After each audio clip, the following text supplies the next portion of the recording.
नाशिकमधून एक बातमी आहे। नाशिकच्या बागलाणच्या पिसोळवारीत ट्रक उलटलेला आहे। चालकाचं नियंत्रण सुटल्याने ही दुर्घटना घडली आहे। या दुर्घटनेत कुठलीही जीवितहानी मात्र झाली नाहीये। मोसम नदीवरील पूल धोकादायक झाल्यानंच बहुतांश वाहतूक ही नांदिन मार्गे पिसोळवारी घाटातून सुरू आहे। पावसामुळे घाट रस्त्यावरती मोठे खड्डे सुद्धा पडलेत। घाटातून जाताना ट्रक चालकाचं नियंत्रण सुटलं आणि ही दुर्घटना घडल्याची माहिती आहे।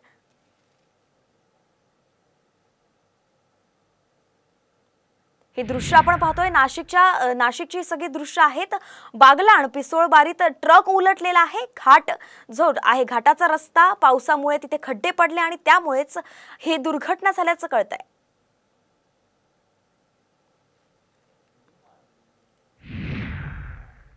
नाशिक नंतर बातमी आहे शहापुरातून। वाहतूक कोंडी संदर्भातली ही सगळी बातमी आहे। मुंबई नाशिक महामार्गावरती पुन्हा वाहतूक कोंडी झालेली आहे। शहापूर ते वाशिंद वाहनांच्या लांब रांगा लागलेल्या आहेत। कालच मुख्यमंत्री शिंदेंनी या वाहतूक कोंडीचा आणि महामार्गावरील खड्ड्यांबाबतचा पाहणी दौरा केला होता। मात्र दौऱ्याच्या दुसऱ्याच दिवशी मोठ्या प्रमाणात पुन्हा वाहतूक कोंडी निर्माण झाली आहे। वाहतूक कोंडी सोडवण्यासाठी मुख्यमंत्री एकनाथ शिंदे यांना देखील अपयश आलंय का असाच प्रश्न आता उपस्थित केला जातोय।